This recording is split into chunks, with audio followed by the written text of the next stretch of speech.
Welcome back, everyone. Tomorrow marks 5 months since Hurricane Helene swept through the U.S., bringing deadly flooding and devastating several communities, especially in western North Carolina. How the residents recover is still up for debate tonight within communities and the government. In tonight's 12 Investigates, Jackie Paschal digs into the state and federal response.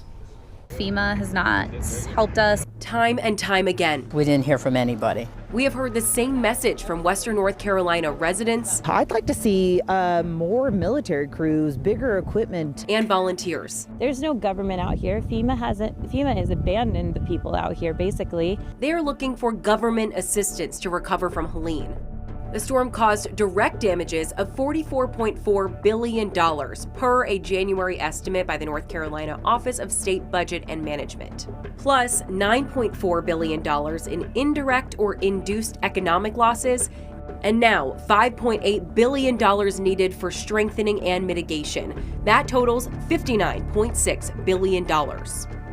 The report estimates just about $4.5 billion taxpayer dollars have been directed to aid Western North Carolina communities in the wake of Helene. This includes $1 billion in federal direct assistance and grants and $1.1 billion appropriated by the North Carolina General Assembly. But hundreds of millions of that remain unspent. For example, $3 million allocated toward the federal Rapid Unsheltered Survivor Housing Program. Not a single expenditure as of January to provide emergency shelter, rehousing, or rental assistance. Same for the $10 million appropriated for the State Disaster Supplemental Nutrition Assistance Program, despite having 20,000 people pre-register for food help back in October. And for the more than 400,000 uninsured people in impacted counties that the Division of Mental Health estimates need coordinated care to meet behavioral needs, the balance remains $25 million, no expenditures.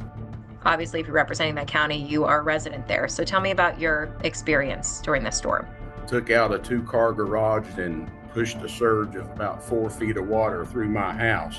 I wanted to get the perspective of Dudley Green, who represents District 85 in the North Carolina General Assembly. It's Avery, Mitchell, Yancey, and most of McDowell County. From his experience on the ground and hearing from constituents, they're on the same page about FEMA frustrations. It's hard to get an understanding of what is available and how to go about applying for it. And if you are turned down, why were you turned down? But there was no effort seemingly on FEMA's part to hook those people up with those kind of resources. Green's home is one of more than 175,000 where damages were reported, according to that January report from the state. Not to mention, more than 4,000 people self-reported their homes were destroyed, all just in Western North Carolina.